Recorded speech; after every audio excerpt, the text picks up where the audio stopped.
Hello students, today in this video we are going to discuss about I will give you some brief introduction about capital gains. In that we are going to discuss about meaning of capital asset, then what are the different exceptions, that means they are not considered as capital asset, and what is the meaning of capital asset, and what is short term gain and what is long term capital gain. That point we are going to cover in this video, so watch this video till end to get complete understanding about capital gain in a nutshell manner. Now first of all, definition of capital asset, section 2 subsection 14. Now what is capital asset? Because when capital gain arise when there is a capital asset, if there is no capital asset, that means no capital gain. Any property, movable or immovable, connected with the business or profession or not. Any security held by foreign institutional investors as per SEBI regulation, always capital asset even if stock in trade. That now let us understand up to this point what they want to say. Means if person has any property, whether property is movable or immovable property, both the property are considered as capital asset, whether they are connected directly with business or profession or not. If they are connected directly, then it's okay. If it is not connected with the business, then also it is okay. So what is the meaning of capital asset? Here movable means furniture, stock, etc. That means move, which can move from one place to another place. And immobile means land and building. So now what are the different capital asset that covered under this chapter that we will discuss in later part of the chapter. But right now, what is capital asset means in nutshell manner, in small manner, every property, movable or immovable, connected with business or not, is considered as capital asset. But there is one, normally what is the rule? If you held any securities as a stock in trade, then that will not be considered as your capital asset. But if any security is held by FII, means what? Foreign institutional investor, as per the SEBI regulation, then it is always treated as a capital asset even if they are stock in trade. Now there are certain exceptions. Following are not capital asset. Now you have to focus this word. These are not considered as capital asset. First one is stock in trade, raw material, consumable stores, except security held by FII as stock in trade. Means if any business person has kept any asset as a stock in trade, as a raw material, as a consumable store, then it is not treated as their capital asset. Let us say if Mr. X is involved in selling of furniture, or he is selling jewelry or any other thing. That means what? Now these goods are stock in trade for them. So furniture, jewelry is not treated as their capital asset, because furniture, jewelry, etc. is treated as their stock in trade, raw material, consumable stores. So that is why it is not treated as a capital asset, and there, that is why by selling it, whatever gain arise, it is not chargeable under the head capital gain, but it is chargeable under the head PGBP. But there is one exception to this. If foreign institutional investor held any securities as a stock in trade, then also it is treated as a capital asset. So that is why even though it is held as a stock in trade, but then also it is treated as a capital asset. Now next one, movable personal effect. Here two words are important: movable and personal effect. Means if property is movable, if it is movable property is used for personal purpose, then it is not considered as your capital asset. including wearing apparel and furniture. Here movable properties are included, but if property is immovable like land and building, in this case, even though it is used for personal purpose, then it doesn't fall in this exception. That means even though it is used for personal purpose, they are considered as your capital asset. So that is why here the word movable important, personal is also important. So movable personal effect means if any movable property is used for personal purpose, then it is not considered as your capital asset. And if you are using that asset for personal purpose, then they are not considered as capital asset of the assessee. Like wearing apparel, furniture, if person is using furniture for personal use, then by selling furniture, whatever gain arise, it is not considered as capital asset. But exclude means there is an exception to exception. Means what? These things are, even though you are using it for personal purpose, then also capital gain will arise, like jewelry, archaeological collection, drawing, painting, sculpture, any other work of art. If you are using for personal purpose, but by selling it, whatever gain arise, it is chargeable as a capital gain, because these are your capital asset. Except these things, whatever thing you are using for personal purpose, and by selling those things like wearing apparel and furniture, whatever gain arise, it is not considered as your capital gain, because it is not capital asset at all. One example is given: if precious stones and metals are swan, worked, set into wearing apparel, furniture, it is classified into the category of jewelry, and thus it is a capital asset. Like this is a furniture. Now this furniture is studded with gold, diamond. Now, whether this will be considered as jewelry or furniture, because if you consider it as a furniture, then it is not treated as a capital asset. But if you treat it as a jewelry, then it is considered as a capital asset. So what is the rule? Because as furniture is studded with gold, diamond on it, that means now it is considered as jewelry. And now if it is a jewelry, that means it is a capital asset, and by selling it, whatever gain arise, it is chargeable to capital gain. So that you have to understand. Here one example is also given for the same, like Madhurika Ghagra, throne of gold and diamond. So now Madhurika Ghagra is a wearing apparel, but now it is thrown with gold and diamond and shod with diamond buttons. Now they are considered as jewelry. That is why it is your capital asset, even though it is used for personal purpose. Now this is very important point for understanding rural agricultural land in India. Note, urban agricultural land is capital asset. So now that means what? If land is rural agricultural land in India, then it is not treated as a capital asset, because it is a rural agricultural land. So directly what is the reverse of it? Urban agricultural land is a capital asset. Now rural land means land outside the following specified limit. That means if land is situated in that particular area, it is not considered as rural land. Now what are those limits? Like if population is less than or equal to 10,000, then it is considered as rural agricultural land, 0 kilometers.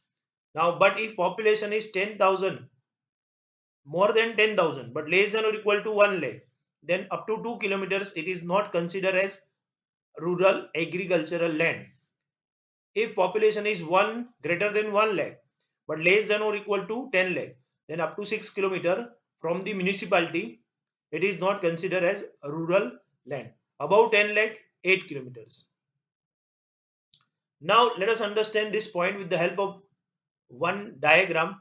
Means if population of a particular area is less than or equal to 10,000. That means what? It is a rural agricultural land. It is written here. But if population is more than 10,000, more than 10,000, but less than or equal to 1 lakh, that means obviously it is not rural land. But not only this part, not only this part, but also up to 2 kilometer from this limit, like this is the municipality limit, from this up to 2 kilometer, this also consider as your non-rural part.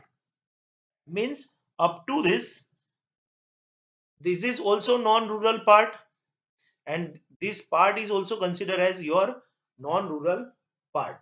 After this 2 kilometer limit gets over, now this area can be considered as rural land if population of that particular area, like if one place is located here, after 2 kilometer gets over, now population of this village is 8,000. Now that means what? It is considered as rural land. But now let us say one area is situated here.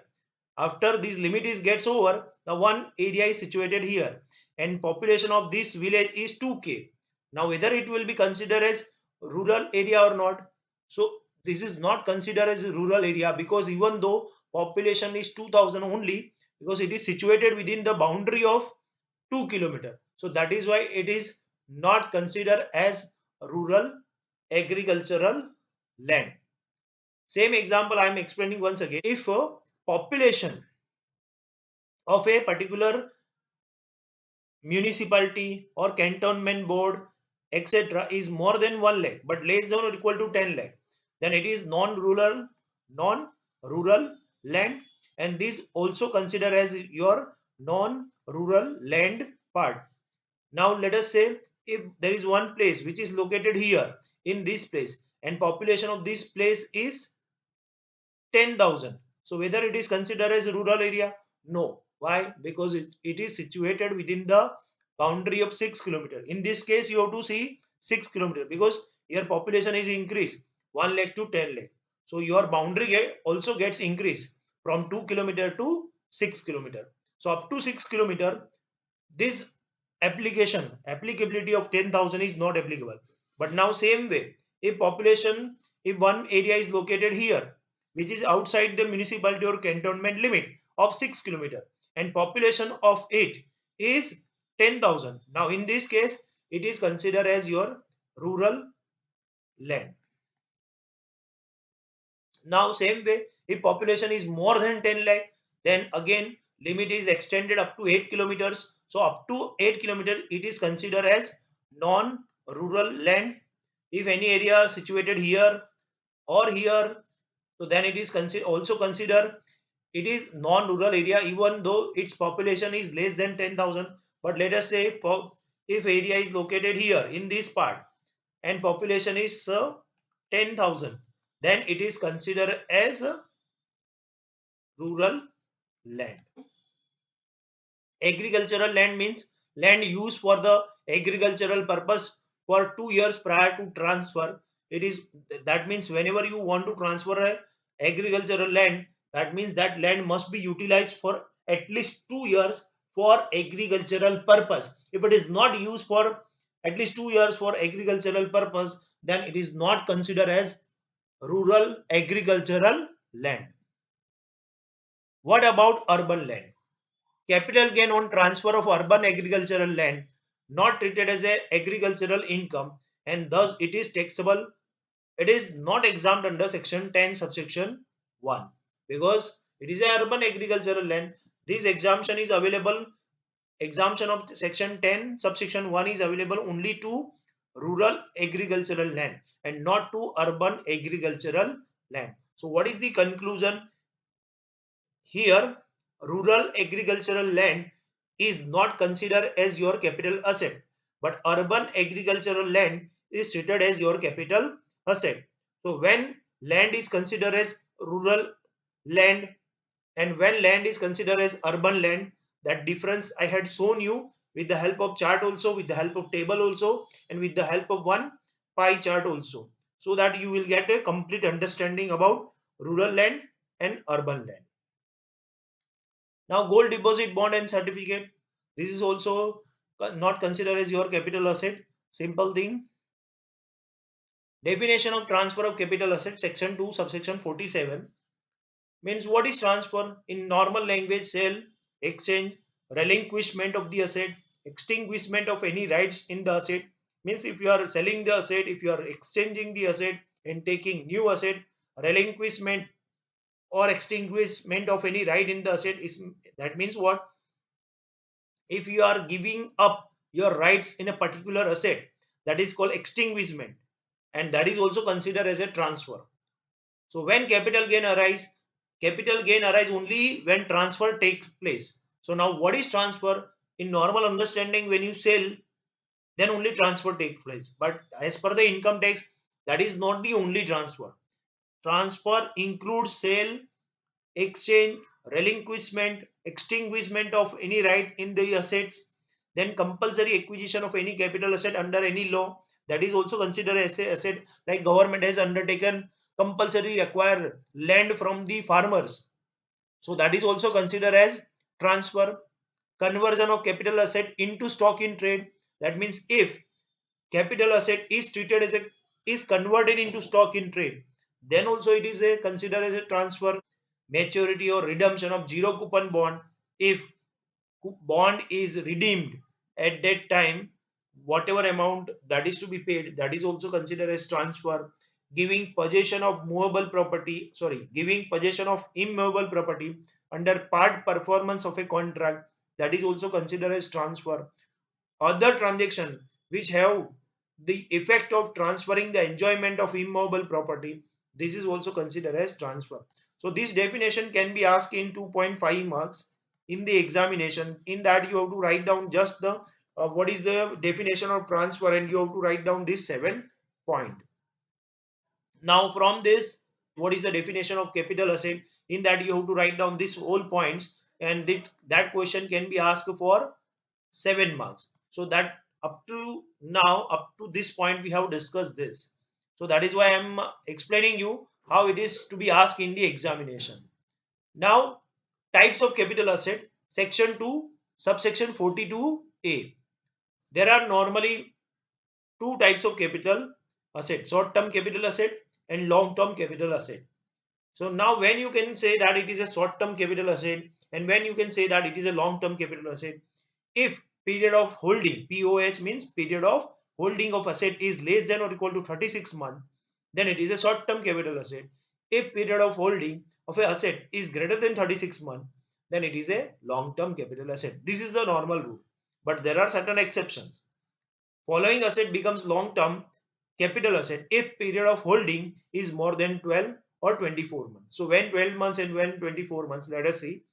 Long term capital gain if POH is greater than 12 months. Period of holding is 12 months, greater than 12 months.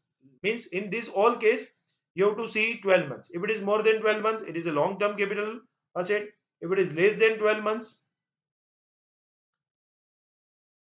that means it is a short term capital asset.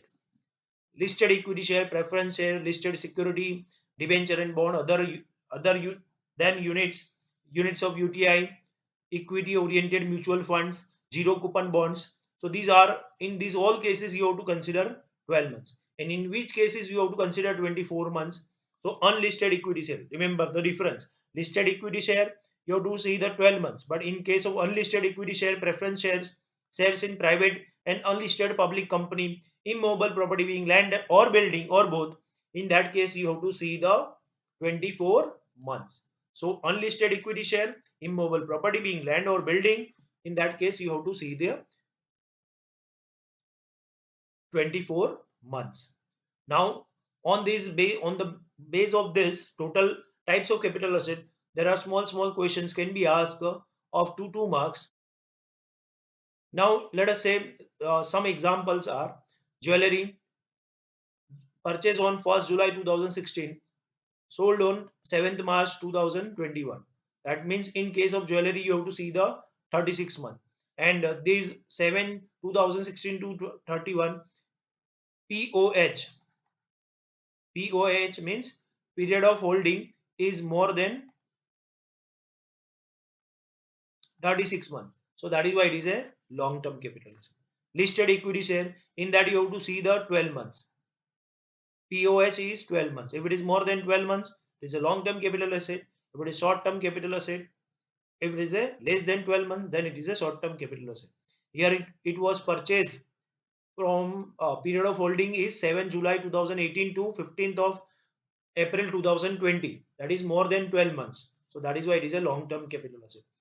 This way, purchase date and sell date is given. You have to calculate the duration, and on the basis of duration, you have to tell whether it is a long term capital asset or short term capital asset. Share since Y Private Limited. Now, in that case, it is an unlisted share because it is a private limited share. Means unlisted share, in that case of unlisted equity share, you have to see the 24 months. Now, period of holding is 7 July 2018 to 15th of September 2020. That means more than 24 months. So that is why it is a long term capital asset. Residential house, in that it is a immobile property. In case of immobile property, you have to take your decision on the basis of 24 months. And here period of holding is more than 24 months. Like it was purchased on 78, sold in 2020. That means more than 24 months. So that is why it is a long term capital asset. Units of UTI. It is a list units of UTI, in that you have to see the take decision on the basis of 12 months. So it was purchased on 15th of May 2020 to 1st January 2021. That is less than 12 months. So that is why it is a short term capital asset, because from May to January only. So it is a less than 12 months. So it is a short term capital asset. Zero coupon bond, in that you have to see the 12 months. And it was purchased on 6th June 2020 and sold on 11th November 2021. That is more than 12 months. So it is, that is why it is a long term capital asset. Drawing, in case of drawing, you have to see the 36 month. So it was purchased in 2012, sold in 2020, obviously more than 36 months. So it is a long term capital asset. Unlisted equity share, in that you have to take decision on the basis of 24 months. And it was purchased on 15th of 7th of October 2018 to 15th of September 2020. That is more than 24 months. Sorry, less than 24 months. So that is why it is a short term capital asset. So by this way, by this small examples will be given. Date of these two dates are given, and on the basis of these two dates, you have to identify whether it is a short term or long term. But you have to remember three, on the basis of three criteria you have to decide: 36 month, 24 months, and 12 months. On these three criteria, you have to decide whether it is a long term capital asset or short term capital asset. So this is all about types of capital asset. What is capital asset? What is capital gain? What are the exception of the capital asset, that we have discussed in this video. If you have any doubt, then you can write down in a comment box. I will try to reply your queries. Thank you very much for today. Have a nice day. Bye.